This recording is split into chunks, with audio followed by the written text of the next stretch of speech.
Hello, everyone, and welcome to episode 228 of the High Sensitivity Podcast, and thank you for listening. If it's your first time here, we talk about video game and movie news, as well as we watched or played over the week. My name is Barry, along with my other officially Nintendo licensed alarm clocks. I'm so glad you mentioned that. My name's Craig, who consistently tried to hit the snooze button on my clock to no avail. Fair. My name is also Craig. You can pay me $100 and I'll call you to wake you up over and over again. Can we start off talking about the clock, please, guys? That's about the best segue into the news this week. And I'm not going to say it's the biggest piece of news, but it is kind of funny. So everyone is so excited for whatever next Nintendo Switch is going to be.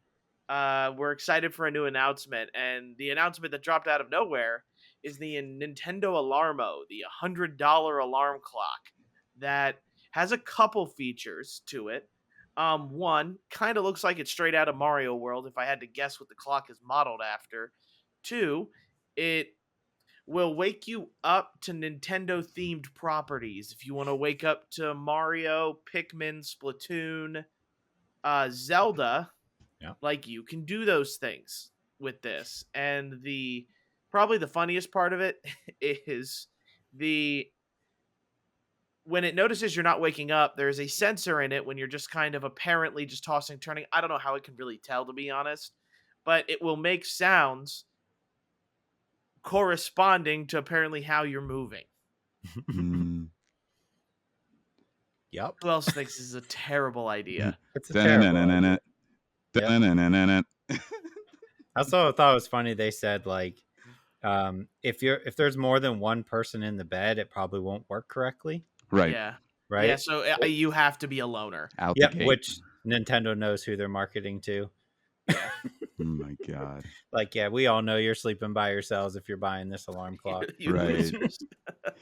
You absolute losers. Just to be fair, at home, we are not saying if you play video games that you are sleeping alone, because just the alarm clock. If you buy this alarm clock. And I'm not calling anybody that buys this thing a loser, but Nintendo's like, these losers are going to buy it. That's what they're going to do. That's what corporations think about it. What's the price tag on $100? $100, and that's not including tax. Doesn't everybody just use their phone? Like, who is using an alarm clock in 2024? I was watching a content creator talk about it, and he brought up a good point. The noise that becomes associated with your alarm clock for a standard, let's say a standard American, becomes very quickly the noise that you hate. Why would I want Nintendo licensed property, which has spent a good amount of time creating this brand that I have loved for years, from a kid until now, waking me out of my probably non-Nintendo related dream? Like, come on. True. I don't know. I'd like to hear some testimonies of people after a month of having it about what they think. I think that's a video. That's a YouTube video to look up. It does do the slow wake up, right? Yeah. Like it gradually gets louder, which is yeah. nice. Yeah. And it doesn't it also, it does have like a 2 sleep mode as well, which is cool. Like, I think, that's always nice to have some type of sound playing while you're trying to go to sleep, unless you're you watch TV or something. Yeah. Yeah, the one thing, I did find some funny edits where somebody tuned in, in what is it, Tears of the Kingdom, that sound when like a Ganon thing is about, those hands are about to come get you, like those, like that sort of noise. Yeah, I'm getting straight up for. I have PTSD from that noise, right? From that music. But other than that, some Splatoon ink slooshing isn't, I don't know, my way of waking up. But no, to each their own. It's probably a really fun alarm clock for kids. I could absolutely see it being a fun alarm clock for kids. It'd be nice if, like, and I didn't see this, it'd be cool if there was like Pokemon, like a Pikachu trying to tell you to wake up. Like, that would make money. Just like everything else Pokemon and Nintendo prints. But am I interested in this? No. I need a Navi listen. That's what I need. Oh, that's absolutely one of them. Yeah. That would be cool. Yeah. Hey. Into the other news for this week, we have Metaphor becomes Atlas' best-selling game in literally 2 days. The reviews are out. The game is the next best thing since sliced bread. Yes. If you look at the 3 games of this year, it's Metaphor, it's Astrobot, and it is Wukong. Those are the Final Fantasy. Final Fantasy. Thank you, Final Fantasy VII Reunion. Yes. Rebirth. What? That's what the third one's called. I think is going to be Reunion. I think is what they led to. But like those are like the 4 big pillars of gaming this year. And both JRPGs are just winning right now. If you ask me, you got with Final Fantasy and Metaphor already also becoming one of the best rated and best selling for Atlas. It looks to be good. A little preview. I have not started Metaphor. I do have my little edition here, right there for you. We can do a review of that in games played this week. But I've been really trying to beat Persona 3 Reload before I touch this. So smart decision. I respect your willpower to be able to just buckle down and finish an Atlas game so that you can go to another act. I know. I'm really going at it with P3R, and I love it. Like P3R has grown on me very heavily with its themes and something I struggled with as a kid, which is death. Who hasn't struggled with the mortality of themselves? But it's fun, and Metaphor is going to be Metaphor ReFantazio. Will it win Game of the Year? We'll have to see. True. Very true. I then have Steam is now required to tell you that you are buying a license on the game store now. This is kind of the big thing with gaming lately, and I imagine this is also going to come along with consoles as well. The biggest selling point of physical games is when a system like Xbox Game Service or PlayStation Game Service and stuff like that goes down because they can't verify your license with an internet connection, you can't access that game. So that would make sense as to why if Steam were to ever be down completely, like you could not play the games you bought off of there, they kind of have to say that you're buying a license. And I think this is kind of a big step in letting people know, hey, this is don't get me wrong, digital is very convenient and often comes with good things, like whether it's pre-order bonuses as well. But that's the fear, is if Steam were to suddenly disappear, your entire game library is poof.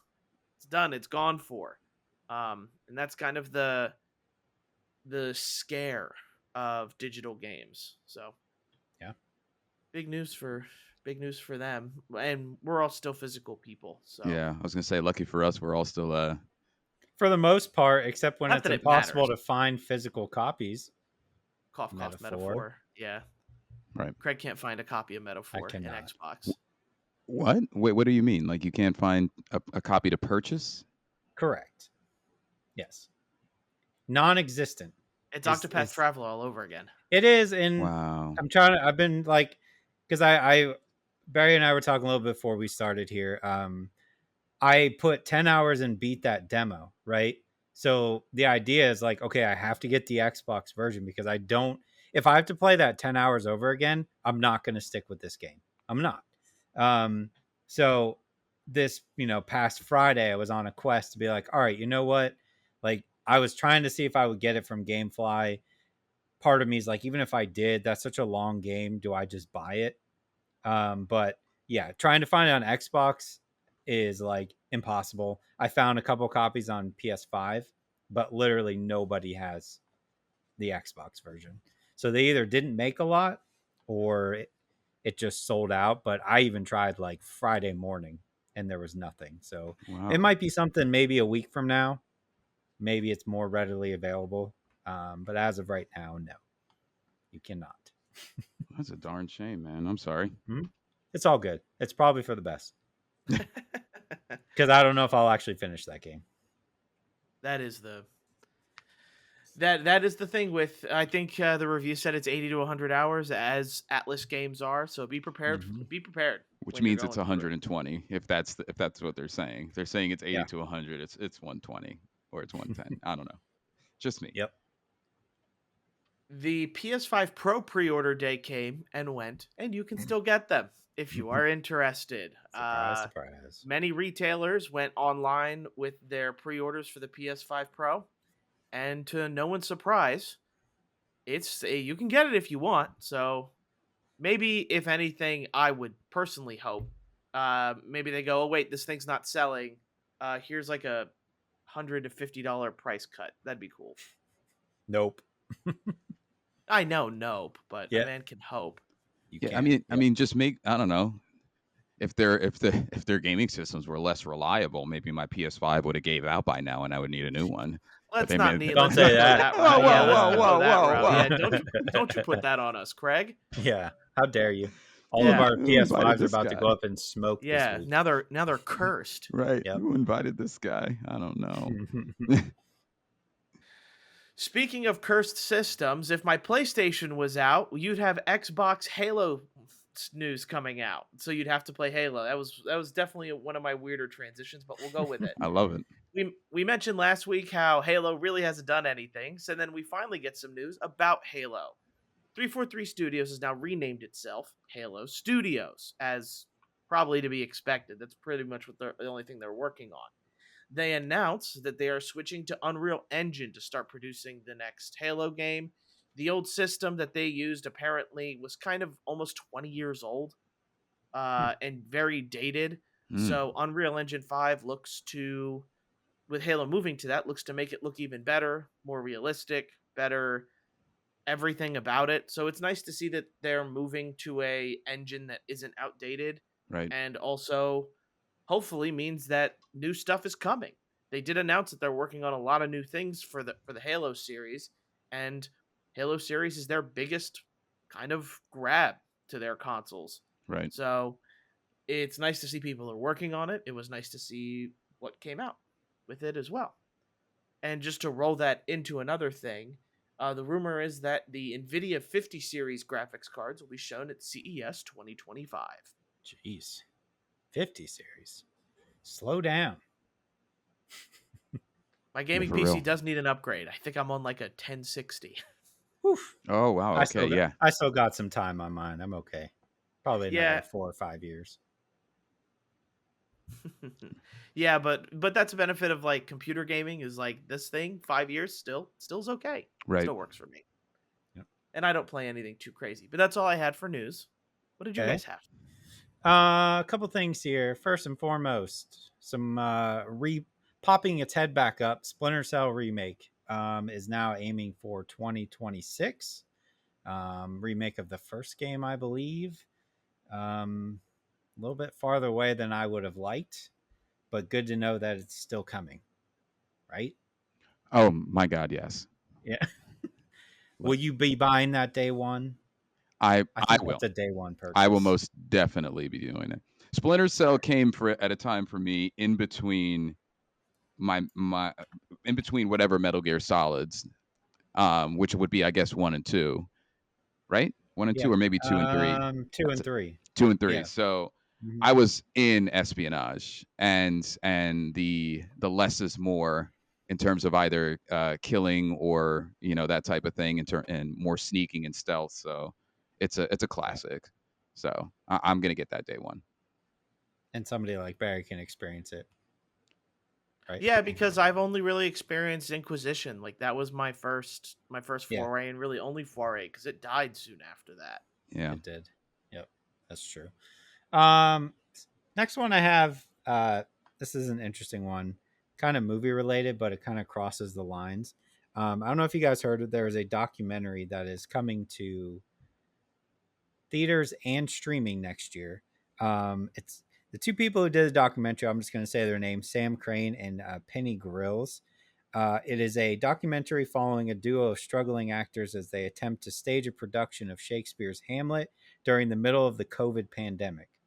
And if you're wondering why I'm bringing this up, this award-winning documentary, because it's winning awards, was filmed entirely in GTA 5. The whole thing. So they made a fake documentary about two dudes who are GTA 5 characters trying to make a Hamlet production in the middle of the pandemic. Very That is interesting. incredible. It's insane. And then the fact that I believe they took it to South by Southwest, and it won awards.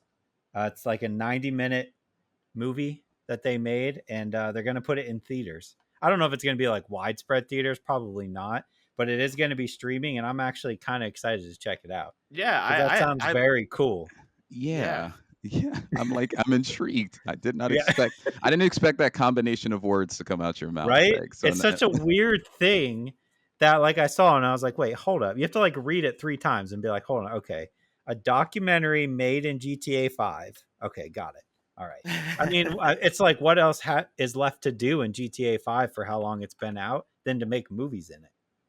Right? We have like the role-playing servers are out there where people are like living out like that stuff's wild. Like I end up watching that stuff on TikTok late at night. Like there's like people are role playing being in prison.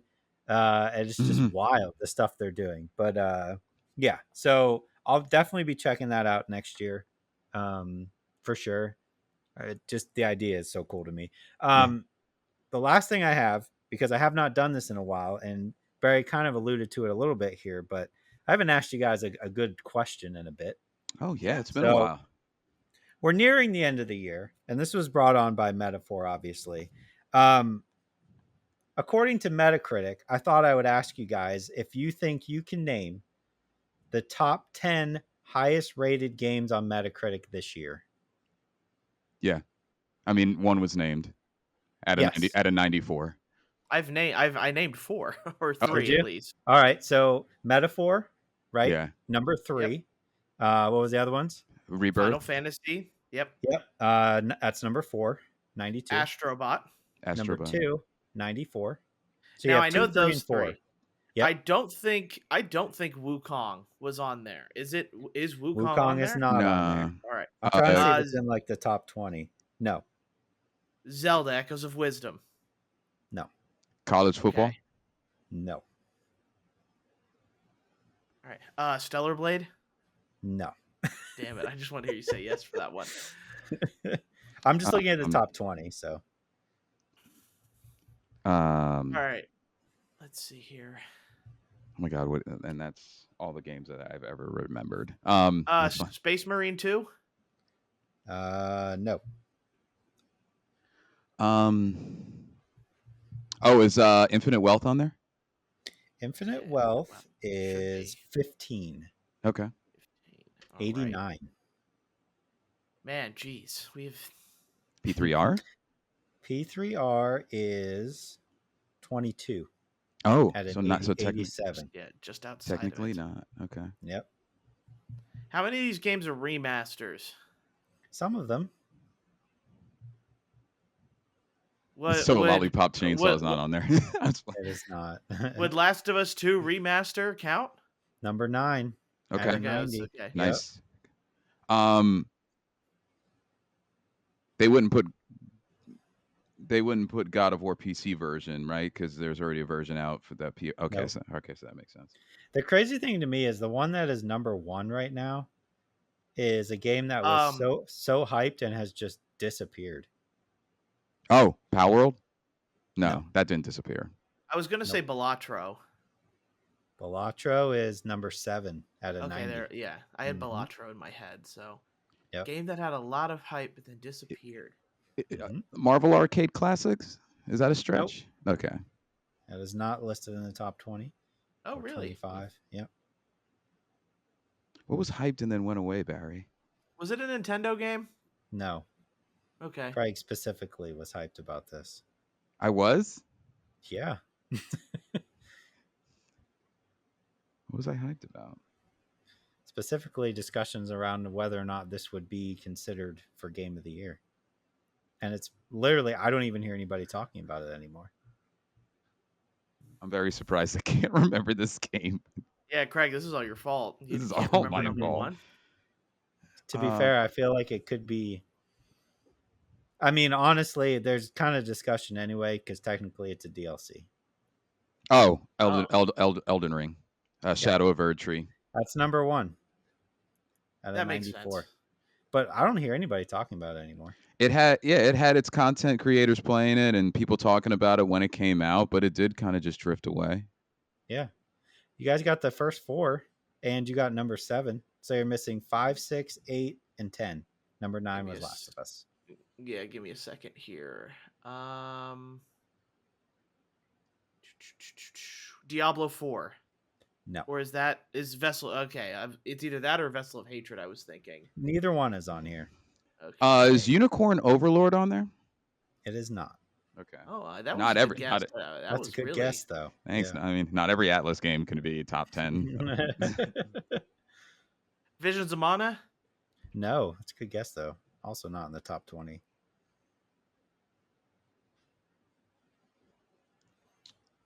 Age of Mythology Retold? Oh, should be. Oh. What about this is a stretch, but Paper Mario and the Thousand-Year Door. 19. 19. Oh, okay. Wow. 88. Yep. I'm gonna throw one out of left field, Craig, because Okay. another Crab's Treasure. No, but that's a good guess. That's probably rated pretty high, I would think. It's not in the top 25, though. Let's see here. I'm gonna take a moment. I'm not gonna look up the list. I just want You're to see good. what games came out this year. Yeah. Let's see here. Yeah, it's hard to remember everything that came out. It is. Yeah, because, It may not be top 10, but Path of the Goddess, Knutsi. Nope. Knutsu? Oh, wait. No. Path of the Goddess. Okay. Nope. Well, it wasn't Foam Stars. It was not Foam Stars. We're talking about the bottom 25. Oh man. It wasn't Outlaws. No, is the Alan Wake DLC on there? it is not. Okay. I don't think that was viewed Oh. as highly. What about Senua's Saga? It is not. Nope. I don't think that has a very high Metacritic either. I think was it good got on you. bombed. Yeah. That was good on you, Craig. Though I got to give that to you. What do you think? I liked it, despite whatever the reception it received was. Prince I of did Persia: too. The Lost Crown. That's a No. good guess, but that's a good guess. Also a good guess. Yep. Damn. Running out of the Tekken 8. Tekken 8 is number 11. Oh, at that's a 90. good guess, Barry. Yep. Well, I'm can looking at a list now. Helldivers 2. No. Oh, Wow, really? Helldivers 2's not okay. I'm I'm gonna give you guys number 5 because there's no way you guys. I've never even heard of it. UFO 50 is number 5. Oh, I have heard of that. That is from there was a podcast talking about it. Okay. What number about 5? what about Dragon's Dogma 2? No, not in the top 25. Also, good guess there. Mhm. Just complimenting games each other. out That's there. all this is. Yeah, which is it's a complimenting podcast now. Yep. Sorry, trying to give it number 6 because you got 1 through 5 and then you got 7. Number 6. I think I know I played. Trying to think if I feel like you guys both played. Maybe not. It is on PlayStation Plus at the moment. I believe it was a day 1 on PlayStation Plus. More of an indie game than like a big release. You're just probably gonna have to give it to me. I'm just looking through. Is it like the Ayuden? No, it's not Ayuden It's Chronicles. Craig. What's the name of the game? Oh wait, no, never mind. You would have said you played it, but I was thinking about the one with when you're on the tanker and like a weird thing happens and it goes down and you have to navigate. There's like monsters. It turns all of your friends into monsters. I don't know if that's on there. Still Wakes the Deep. Is that what you mean? Yeah. Not on there. Nope. I like that game a lot though. 1000X Resist. Nope. Animal Well. Animal Well is number 6. There it That's is, the one, Barry. That's the one I was thinking of. I needed a list. I needed a list. Yes. The only ones you guys are missing are 8 and 10. I have not played either one of these. I've heard of one. I have not heard of the other. Are they Barry games? I don't know. I don't know that Do if they you've cons- ever. Go do ahead. they consider Shin Megami Tensei 5 Vengeance? Is that considered on there? It's number 23. Okay. Yeah. Let's see. Number 8 is a first-person open world factory building game. Oh, fuck that. No, I ain't. Satisfactory. That's a name. Okay. Yep. I like Okay, yeah, that. definitely wasn't getting that. And then number 10, I have not heard of this one, but like the short little thing here says, oh man, it disappeared. Sorry. It got cut off. It was like after arriving early for a big meeting with the mayor of a bizarre northeastern town. Oh, you're definitely talking That's about what Foam this Stars now. That's Thank goodness you're here. oh my. 10. Oh, that's right. Yeah, I saw that game a bunch. Darn. That game is sitting in my library. I downloaded it, and Okay. I've been trying to play it. I highly recommend it. I watched somebody play a little snippet of it. It is really crude, Ren and Stimpy Okay. kind of humor. 11 was Tekken. 12, Destiny 2, The Final Shape. 13, A Piece of Blue Glass Moon. Tsukahime? Never even heard of that. 14, Horizon Forbidden West. 15, Like a Dragon. 16, Castlevania Dominus Collection. 17, Shogun Showdown. 18, Lorelei and the Laser Eyes. 19, Paper Mario. 20, Tactical Breach Wizards. Never even heard of that. Put that on But the apparently list. it is better than Persona 3 and Shin Megami Tensei 5. So take that what you will. Sure. You got most of them. That's impressive. Just needed a list. Once I got the... Between the three of us, we've touched most of them. Yeah, which is absolutely. Good. Yeah. That's all I had. All right. I have a couple of small ones. Almost can list them, but I kind of won't. I don't know. Whatever. First one is Valve is finally selling the Steam Deck in Australia, which to give it a timeline here, it's been about 2.5 years. I think that the Steam Deck has been available. And then a year into it was when they started selling it over into like Japan, Korea, and countries like that. But if you're in Australia, if you're a listener in Australia, I believe it's next month they'll be going on sale, so you can own a Steam Deck LCD or LED version. So, or You own one, OLED right? version. Right? Yeah, we have one. Do you still use it? So my wife got it technically. No, that's a no.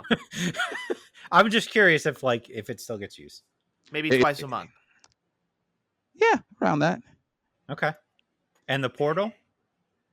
I used it about for 8 hours today to play Metaphor while watching football and doing stuff. So the Portal is the better investment, is what you're saying. Just because I'm a Sony guy. I mean, Barry's the Sony guy on the podcast, but I get everything on PlayStation, and I make specific decisions of when I get it on Steam. Yep. Unless it's only available on Steam. Fair.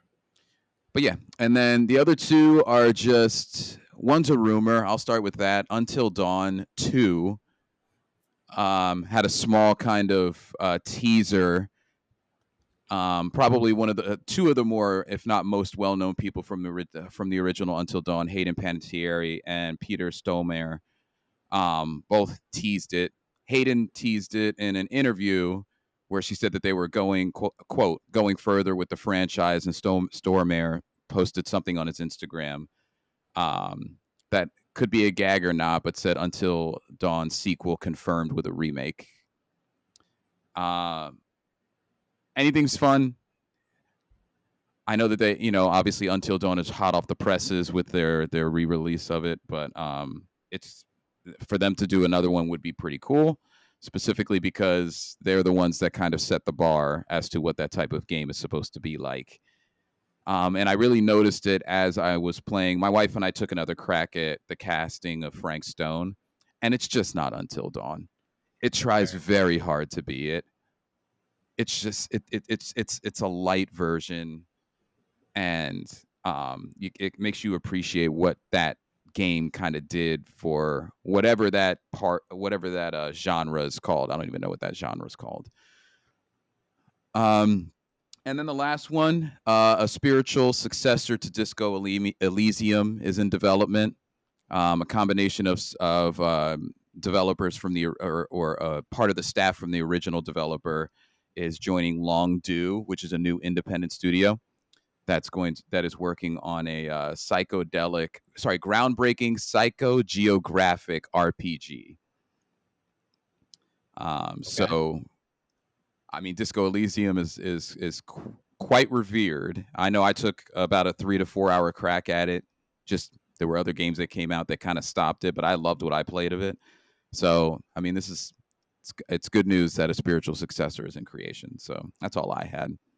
I need to try it. It's on PlayStation Plus now. I've been looking at it for a while. I don't know.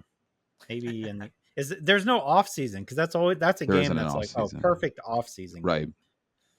That's literally what I tried to do during Yeah, the we off are. season. Play it, and then it's like, oh, there's a date coming. I got a package or something. Like some Yep. games coming. On to the next. That's it for me. All right. We'll go into games this week, which I've already mentioned. I really haven't touched anything other than P3R in an attempt to finish this game. Only real update I have, and I kind of mentioned it, it is grown on me exponentially. So, and it is tons and tons of sadness. It so. is. Pounds It's and Persona 5 still better. I need to see what this ending's like. I Okay. have a feeling like this ending's going to make me feel similar, but I also don't know what the DLC is going to do. right. So I have to keep that in mind as well.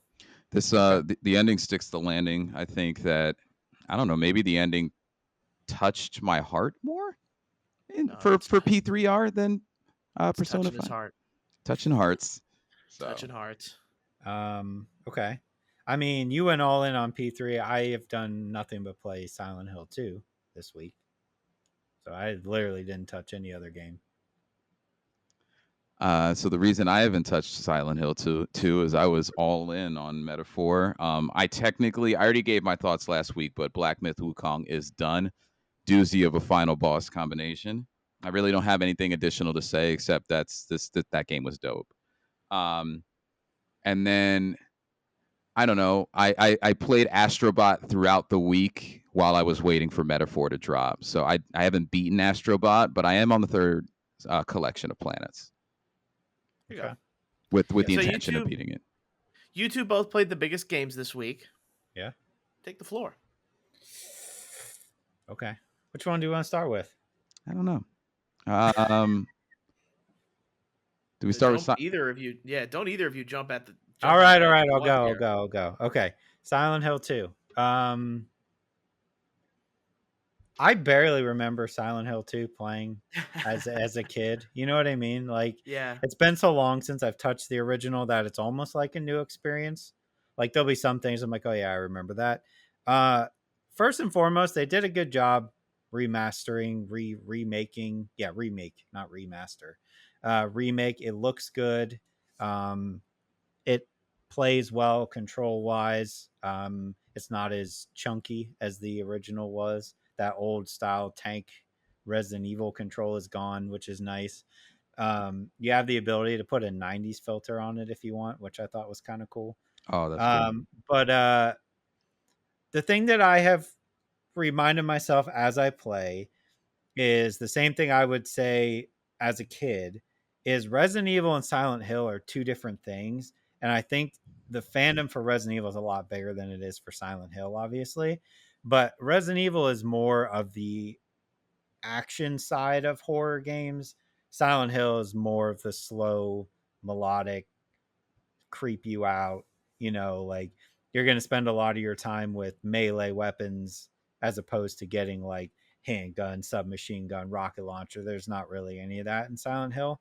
It's a very going from building to building, puzzle to puzzle, solving, exploring, picking up items, and constantly kind of being on edge is what Silent Hill has always been about. So I've been taking my time with it because, in all honesty, like you play a game like Silent Hill, if you play it for more than an hour or two, your brain kind of needs a break from like the constant like stress. The monsters look great. The only thing, and maybe it's like jaded, I felt like Pyramid Head was bigger back in the day, whereas in this he's just like a normal sized dude. And I was like, oh, I just remember him being this like towering figure in the original game, and he's not. And he is in the movies. If you've seen the Silent Hill movies, he's Yeah, huge, he's huge. massive. Not so much in the game, but they've done a fantastic job. Voice acting is great. The updated character models look good. It's just a good, fun time for everybody. If your name's not Barry, Barry would not have a good time with this game. Let's be honest. It's just fun to walk around the world, right? And like look at everything and be like, that's creepy. That's disgusting. If you have not played the original, there's so much fun stuff in here. There's, obviously everybody knows about the nurses, right? The Silent Hill nurses. There's the mannequins that move when you don't look at them. But then there's the mannequins that are, legs, and then the upper torso is also legs sewn onto each other. And my favorite part about them is that they hide, and it's hilarious. Like if you're like careful going around a corridor, you'll see one like hiding under a table waiting for you, or like pressed up against a wall trying to be as flat as possible so you can't see them. It's hilarious. They're there to try to scare you, but if you can catch them before they jump, it's just like they're playing hide and seek with you. It's a good time. So if you're a fan of horror games, I would say check it out. Just don't expect like over the top action, right? It's very slow. So you're going to take your time and be creeped out. Turn the lights off, put headphones on. Nope. There's nope. yeah. I mean, the good thing, I guess, right, that I always enjoyed about Silent Hill, one of the first things you get is a radio. Now you can turn it off, and there is a trophy for playing the entire game with the radio turned off.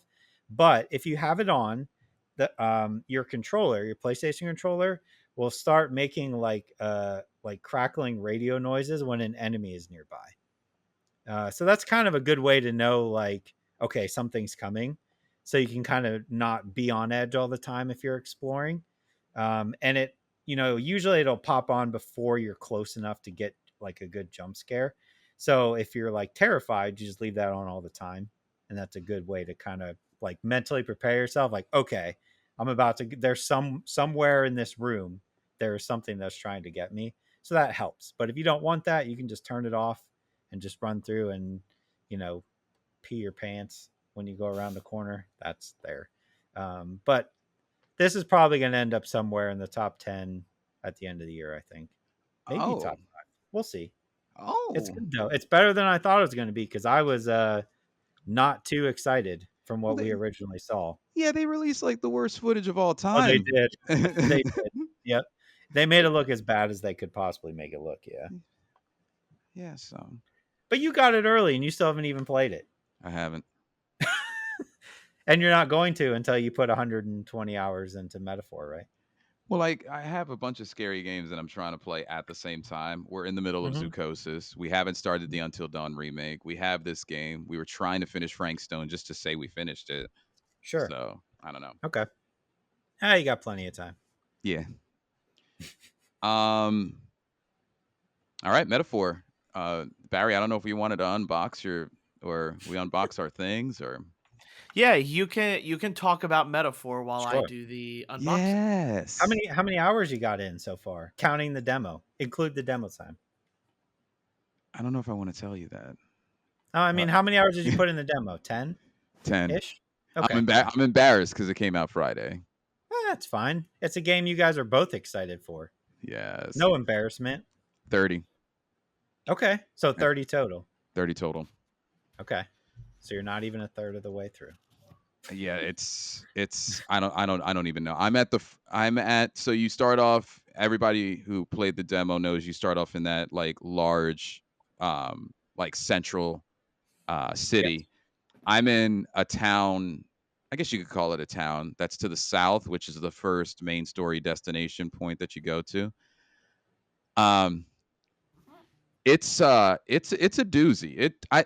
When I saw that it was at a 94 score for Metacritic, I completely understand why. So, everybody knows Atlas is notable for their deep stories. They're easy to fall in love with characters. Many of them in that book that Barry's holding right there, and music, menus. I'll separate menus in terms of visuals, and also for not making a game that's less than 30 hours, including Catherine Full Body. So it's a fantastic game. I think it was worth the wait. It's my favorite game already for the year, and there's a bunch of different things that it tackles. I know that we kind of described it in the last game, but essentially you arrive at the city, and the city is definitely demonstrates the caste system and borderline racism. There are races all over the place, and as Craig pointed out last week, none of them are human, which is ironic because the human in this game are technically some type of monstrosity, and they haven't, at least by my point, explained exactly how they came to be. But essentially, the king gets killed, and they're looking for that. They're looking for a new king, and the king's magic, because he was really adept to it, created that thing in the sky that we discussed last week, so on and so forth. But if I want to go through like something specific, I love Atlas's adaptation of the day-night calendar to this particular portion of the game. So there are time limits that are important, but as I've received a couple of time limits that are now important, I realize that it's kind of refreshing to have less of them, if that makes sense. There's still an overarching time frame. The way they kind of move it into this game is when you go to a new town, there's a reason why you're in that location. So you have those 12 days that you're going to be in there. Every reason is believable as to why you only have 12 days. And you're essentially a part of the competition to become the new king. So it's essentially Goblet of Fire. That's what it is. Everybody kind of rushes out and they want to start this competition to become new king, and everybody's trying to win favor so that they have the most admiration from the people so that they can be crowned the new king. Nobody can kill anybody who is trying to become the king or queen, ruler, sorry. There's actually magic protecting the top applicants from assassination. And without going into what you're doing in terms of a competition, the story ends up being basically a Goblet of Fire, where you're trying to do specific things to win more people's favor. So you end up in this town where I'm at, and the town, like everything in Persona, has secrets. There are a bunch of different people that you meet. It's a cast of characters that I love. You guys are gonna meet like a bat kind of thing. That's my new favorite person. My new favorite person. But I do love the battle system. Like I said last week, it's really nice to not have to focus on trying to gather in a Pokemon style demons to then fuse with others. You still spend. I should eat my words from last week. You still spend a heck of amount of time in the menus, trying to figure out which archetype you want to be or where you want to progress in terms of your archetype, so that you could have a well balanced group of characters. I'm going magic build with my main character. So every mage, white mage, black mage, anything that's focused on magic is what I'm really focusing on with that particular person. They touch on a lot of good themes in here, but they definitely are not afraid to get Atlas dark. Like they got Atlas dark very early. So like the town that I'm in, what I'm finding out about it is pretty crazy. So it's how I felt when I watched the Lord of the Rings trilogy for the first time. You just want a good old fashioned adventure, and this is a good old fashioned like adventure. Where's the next location? Where am I going? What am I going to fight? I really like how you traverse, because you eventually get your mode of transportation to leave town, and while that thing is transporting you, it could take 2 days to get to the location that you have. If that is said, that's when you pass time while on that mode of transportation. So if I know that I'm going somewhere and it's 2 days, they'll actively, and I think it's pretty good, they'll actively have the thing taking you there. You can go out on the deck and look at where you're going.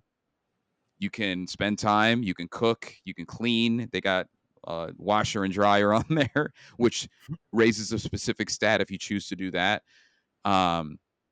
So there's multiple things to focus on with time, and it's quite refreshing to have the different attack of that. It is not boring me at all. It has some of the classic things that Persona has. There is a weather cycle that they introduce eventually. Enemies are stronger when it's raining, just like in P5.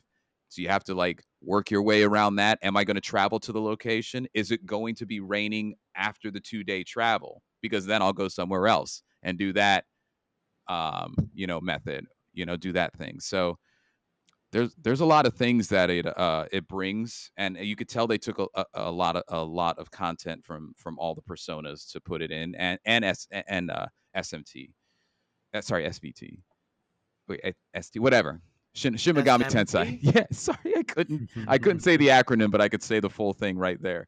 Yeah, Shin Megami Tensei. So it's a fantastic game, and I think it deserves the 1 million that it hit on day one. Is what it hit, right? Did it hit 1 million day one? Think Yes, so. it Yeah. deserved that. It deserves that. So Let me ask you this. This is the all important question. I beat the demo. Right? I got through the demo. I put 10 hours into the demo. If I buy this game, you know me, am I going to stick with this game? Is there enough there that wasn't there for me in Persona? So I would say yes so far. Okay. There are cutscenes that do its job well. I think it's Mhm. less chatter. Okay. Once you start getting on the road, there are moments where you're talking. You're going to X past some of the characters you don't care about. Even I have done that. I spent time with somebody in the game that I really don't care with as much. I X through their dialogue for that to get the virtue Yes. that it raised. Join the dark side. Yeah, but I mean, I love 95% of the characters, so Okay. I stick it and I kind of just put it on auto, and I, let that play. But I think you'll stick with it. It's a different. They did something different where it doesn't feel daunting to watch. Like sometimes Persona games, you're like, okay, this is like a 40-minute transition from the boss battle to when I regain control. It feels like that sometimes. But for you, I think you'll stick with this. There's too many interesting things going on. Okay. There's too many interesting things going on at this point in the game. That's fair. Good to know. Barry, you gonna start it this week? I need to finish P3R. That's gonna be the first part, and then I got to see how long that DLC is and see if I can finish that in a week either. I do want to start Metaphor. I am excited. I just showed off the special edition there. Yes. If I had to show like kind of my favorite piece is probably the Steelbook and the CDs. The Steelbook looks nice, which is just that's what Steelbooks do. They look nice. But the CDs, they are like packed with songs. Not to be confused, especially some people, if you bought the 35th anniversary Persona or like celebration edition of this, you got like physical editions of some of the other Persona CDs. So keep that in mind in case some of the stuff I got there is different from what you have. It's because you got the better version. Oh, okay. Also, I just wanted to throw out there because I feel like it's getting lost in the sauce, as we say. Next Friday is Call of Duty. I know. And Tuesday we have Tuesday is Neva, right? That cool indie game, and Thursday is Mario Party Jamboree. Yo, yeah, wild. And there's not that it is going to be any good, but there's a Quiet Place horror game coming out this week. There is. Like, what is I don't know. The Call of Duty one, like, like I said, I've been playing Silent Hill all week, but like I checked my Xbox app and I was like, oh, Call of Duty is next Friday on Game Pass. What? I feel like I just lost like all sense of time these past couple weeks because it's been like finish After this game, go to the next game, go to the next game. Yeah. Are you guys gonna put Metaphor and Persona on pause for Call of Duty, or are you gonna just not worry about Call of Duty? See, Call of Duty is a nice weekend game, especially Yeah, with our bye week here for Penn State. sure. We got time It's now. You true. can finish a campaign, Right. hopefully in a weekend, but I'm we'll gonna. see. I don't want to touch multiplayer. I've heard everything about multiplayer I need to hear, and it sounds like it's going to be Yeah. terrible. So it sounds like I'm going to be zombies. Is what it's going to sound I like. can't probably wait for still play zombies. I multiplayer. cannot Yeah. wait for zombies. I cannot wait. But like to answer your question, Craig, this is another Portal nod for those of you thinking if you want it or not. Like the Portal is probably going to make Metaphor accessible for me. The Okay. Portal's the reason I was able to beat Infinite Wealth and P3R I had on Game Pass, but so I was just playing it on the computer. But there's a very interesting demographic of people like me that are okay continuing specifically an RPG. Yeah. On your Portal, turning the sound up just right so that you can do multiple things. You should have seen me today. I had 4 screens going. I had like football on one. I had the Portal on another. I had television so my wife can watch television. I was like, I had 4 screens, like 3 or 4 screens. A true American. Yep. Right. First world problems. That's for Yep. dang sure. So with that being said, let's get into movies and TV shows we watched this week. For me, I finished part 1 of Outer Banks already. Oh no. Yeah. I had no desire to watch that, so your review will be very telling. No. What did you guys watch? You would watch that. I saw it and I was like, watch? I don't think I can go back to Outer Banks after that last season. My God, was it not great. So Beetlejuice, the new Beetlejuice movie, and I watched The Substance. Okay. Just by the way, if Outer Banks is what I think it is, that is one of my favorite collaborative reviews that I've ever seen on this podcast. You two just talking about it, the excitement and enthusiasm you guys had talking about it, I will never forget. How far it's fallen. I don't have much. I think Barry, you talked about this one, but I started The Penguin. Oh. TV series. Dang it, I keep forgetting about that. It's a weekly series, so you're not that far behind. True. Yeah. But here, let me just get into the first part of Outer Banks. Look, Pogues. Pogelandia, it's all the same. It is, the first episode is all types of confusing. It doesn't make sense. Okay. It doesn't make sense until the last 5 minutes. And then I'm like, oh, that's what they were doing with it. But what's funny to me is that Outer Banks has just gone straight into the uncanny, horny teenager route. Like, okay, things are going well for the Pogues. Who messes it up? JJ. You could have put money on that. Would have lost some. Yep. How does he mess it up? I won't tell you. But then it starts to lean into the whole Blackbeard's journal and Wyatt's that's the big reason as to what the last season left off on. You get Rafe, you get everyone. Like I don't know what it is about this show. Like it is how like women have like their, and I hate to say it, but like trashy Real Housewives shows. Yep. This is my trashy Real Housewives show. I just want to see how these stupid teenagers find their way into more trouble. Like, oh yeah, these are kids, as I've mentioned many times.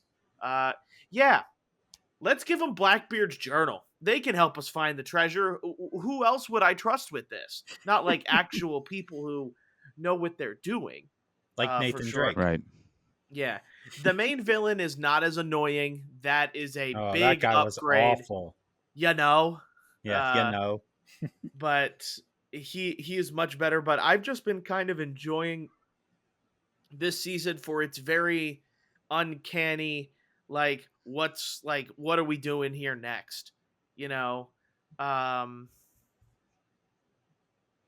I've got like bets with my friends whether or not we get Rafe with a rocket launcher at some point. Like Yep. Outer Banks is good for one explosion. It's a really good explosion, each season. So I'm kind of waiting for that to come in. But this show is just as weird as you probably think it is. It is still the same crew of people that we've come to know and love, the Pogues. And how are they going to get out of their extremely uncanny situation? For sure. So Okay. I enjoy it. Better than last season? I think it's better than last season because it's like we got a lot of last season where it was just John B and Sarah, Mhm. and like this season, like they're all together all at once. Like you're gonna Okay. get the group camaraderie that we didn't get last season because people were splitting apart and doing their own thing. And the main villain not saying, every 5 seconds he's on the screen is a much better way of doing things. You do get a little bit of like the Rafe and the Kooks side of things as well. The Kooks are just as horny as the Pogues.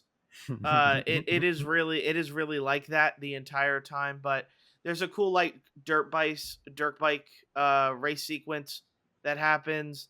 There's some underwater diving that happens. I'm trying to remember everything that happens in this show because it's a lot. And that was just the first episode. Well, no, that's the first part is 5 episodes. Okay. So if you want to try it, maybe come on, Craig, 5 episodes. You're gonna know in the first. That's the true. first So 3. are they doing a second part soon? Yes, I Okay. believe in November is the next part. Okay. I don't know why Gotcha. Netflix is doing stuff like this because they're doing the same thing with Arcane, Mhm. but like they're releasing stuff in kind of chunks. They did it with JoJo's Bizarre Adventure to the dismay of many, many people, but Sure. Okay. it's still It's still Outer Banks, huh? it's still Outer Banks, and I love Outer every Banks, second of it. baby. So yeah, the problem I have, not with Outer Banks, just in general, is like I saw it on Netflix this week, and I was like, oh, I need to watch that. But at the same time, like, yes, I'm trying to watch all these movies, but I've been keeping up with Agatha all along, right? I've watched all those. Tulsa King is back. I still have to watch The Penguin. Then you have Outer Banks, which is another show. Tracker is back. So there's like all these shows that I'm trying to keep up on. I'm just like, oh my God, I just don't have time. Yeah. But I do, like, I love the Pogues, man. I have to see what they get up to. They're like Scooby-Doo. Yeah, it is kind of like that, except they don't have a talking dog. Not yet. They just have horniness. Give Is them really what all of give it them is. some yeah. time. Yeah. Oh my God. All right. I will check it out though. Beetlejuice. The new Beetlejuice. Beetlejuice. Yes. Not a whole lot to say. I think if you enjoy the original Beetlejuice, you're going to enjoy this movie. If you didn't enjoy the original Beetlejuice or don't have a fondness for it, I don't think there's anything here that's going to like draw you in as a new fan. It's just a lot more of the same, like same humor, all that. It's nice seeing them all together again on screen because it's been so long. Michael Keaton is great as Beetlejuice, but I just felt like when I finished it, I was just kind of in a, yeah, okay, that was another Beetlejuice movie. That was a thing. That was a Beetle. Yeah, I just don't like. I don't have like the utmost reverence for the original Beetlejuice movie. It's fine. I don't think it's like this masterpiece. So maybe that's part of the reason why I'm just kind of like, yeah, it was all right. It's not terrible. It's not great. It's just kind of it's there. So if you love Beetlejuice, I'm sorry. Don't come for me. I'm not saying I hate the movie. There's somebody out there that's like, Craig. Yeah. How dare you? Okay. So the substance. This is the one I got to talk about. Substance has been one that I've had multiple people tell me you need to watch this movie. I do have to preference by saying this. Do not look up anything about this movie. I see you, Barry. Don't look it up. That's I've only seen stuff on Metacritic. That's all. That was told to me, like, don't watch any trailer, don't look anything up, just watch the movie. So the only thing I knew going into this movie was Demi Moore is in it, Dennis Quaid's in it, and Margaret Qualley's in it, and it's some type of like body horror type movie, right? This movie is insane, insane, absolutely wild. I personally loved it. I thought it was incredibly well done, but I can't say anything about it because everything is just something you have to kind of experience. Just to throw out there, like it's the type of stuff that like if anything body related is going to like creep you out or make you squeamish, that's what this movie's going to do to you. Sick. It's very like up close and personal, that kind of stuff. So like if that's like, ew, that sounds gross, then maybe don't watch it. But I thought it was just a completely out there movie, which I love when you do something different, right? Like if you're trying something completely wild and it works, my hat's off to you. So I would say like, yeah, 100% check this out. Like Craig, for you, just don't look anything up, just watch it. Um, I only have I one question. yeah, go ahead. Is it striking or kind of like you remember the first time you watched Requiem for a Dream? Yeah. And how that hit?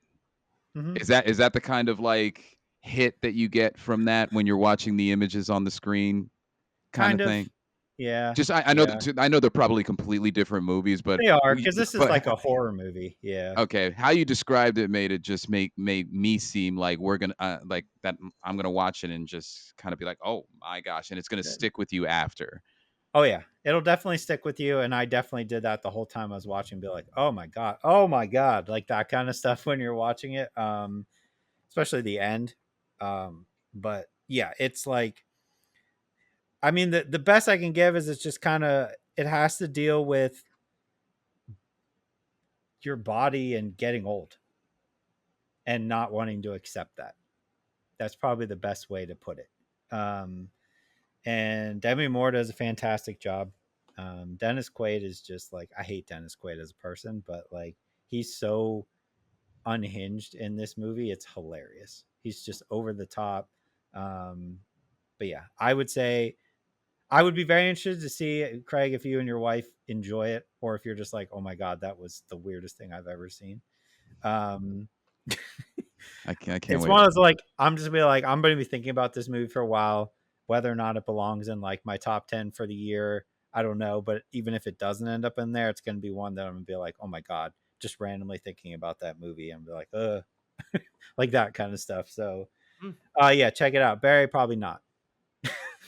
I mean, if you want to check it out, go for it. No, it doesn't sound like my type of thing. If you're easily squeamish, maybe not. You know what I mean? It's not like Terrifier level, right? It's not anything like that.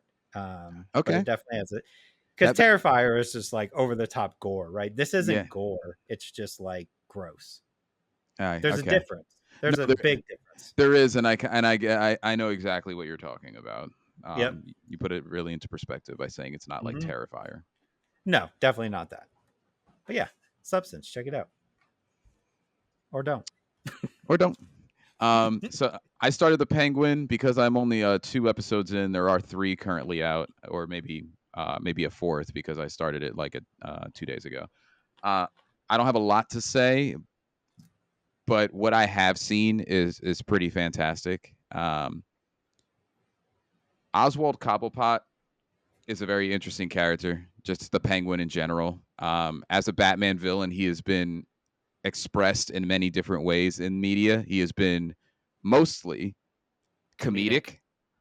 Mhm. And while that air is in this show, because there were times that I ha-ha'd out loud, it's nice to see kind of like a darker uprising of him in the underworld side. For those of you who don't know what it's about, it's literally about his rise in the criminal underworld. To give you a moment of, or to give you an understanding of where it is, it's set after the events of the Batman, so like the 2022 movie. And I find that interesting. And Barry, thank you for mentioning it on this podcast. I find it interesting to find out how the Penguin became the Penguin, because also every time you watch something with the Penguin in it, he's just in it. You know, we have our Joker adaptation origin stories. But we don't have one for Penguin. We even have one for, technically, we've been told multiple times, Catwoman's origin story in many different ways, but not Penguin.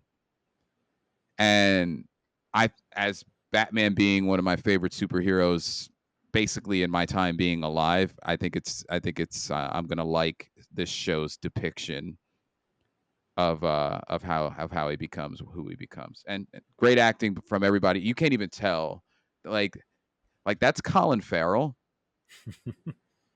And every time that I've looked at it, that's part of the watching experience, is trying to figure out how is that Colin Farrell, because they do a great job with makeup and all that. So, but I like what I see. It's very gritty. It's not a very nice way that he's coming up in the underworld, and not a lot of things are going right for him. So it's perfect. You will laugh at certain times, but you'll also be like wondering if he's going to get killed. So it's a good combination. I want a gritty TV show on the origin of Mr. Freeze. He's got a good one. Yeah, it'd be very cool with his wife and everything. That'd be sweet. 100% husband dedication with a doctor's brain. That you gotta love the doctor scientist that is like, it's specifically their loved one who's on the brink of death or has died. And that's the origin story right there. Like, they created something that turned them into this. Like, so cool. But all right, is there anything else anybody wants to go over, or anything you think we missed? Okay, Don't think so. perfect. We did it. Well, guys, I want to thank everybody for listening. If you are on your podcast listening platform of choice, please make sure to leave a review, leave a like, leave a star rating, if you could, whatever they do on whatever platform you're listening to.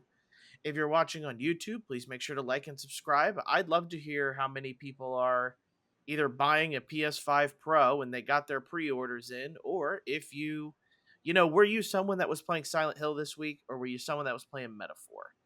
And if you didn't play either of those games, probably what are you playing? But we appreciate all the support that we get every week. I want to thank everybody for listening. We will see you next time. Bye. Bye, guys. See ya.